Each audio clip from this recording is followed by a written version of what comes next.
Hi everyone, I'm Bonita from Pennies to Dollars, and today I'm going to share with you my extreme budget.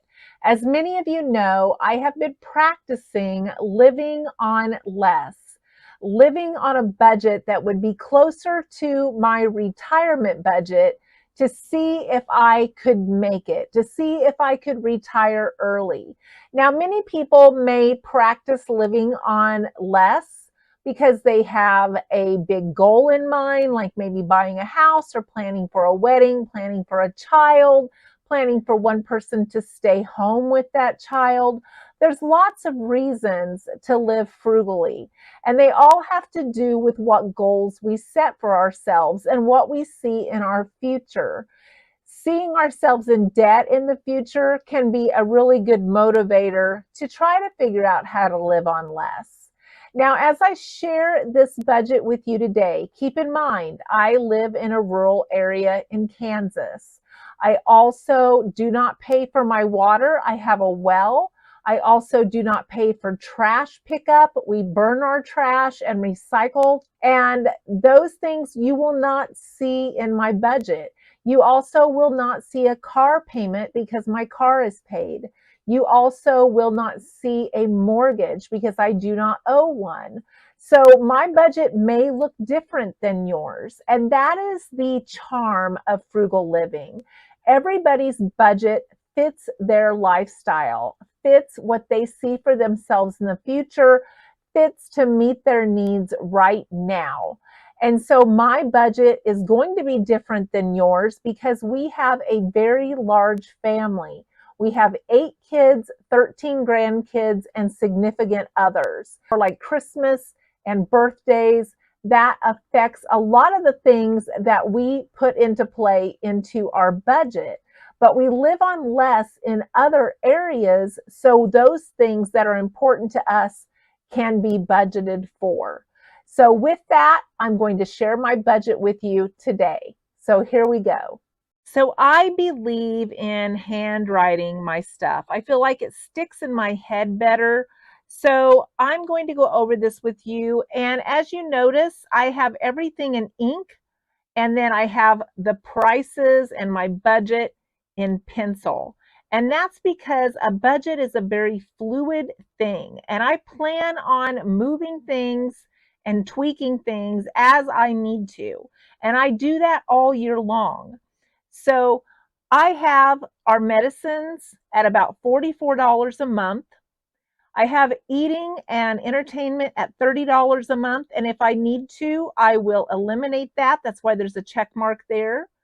My car tags are $7.08 a month. My property taxes are $61.10 a month. And yes, I expect those to go up this year. My car insurance is $432 a year, which equals $36. Our internet is $61.95. We don't have any other options out here, so I know it's kind of expensive, and it also is not fast, but that's the only choice that we have. Now, I do pay for my cell and my son's cell. He is still in college. And I have always done that for my kids. As long as they're in college, I will pay for their cell phone bill. He is totally self-sufficient other than that. So I'm very proud of that. Cat food I have at $50 a month because, as I've shared with you, we have a bunch of outdoor cats. I accumulated a lot of them when my brother went into the nursing home 4 years ago. Many of those were his. The household and groceries together, $245. Car repairs, I have budgeted at $55 a month in case something comes up. Gas, I have at $130 a month. And again, that could go down if I'm not working. Spotify and Hulu, I share with our son. $10.99 a month. I don't use the Spotify, but he does. It was a Christmas present to him one year. And I do use the Hulu. Now, K-Tag, that is if we have to use the Turnpike to go out of state or in state to visit relatives. And last year we spent $21.65. So that is what my budget is based on, $1.80 a month.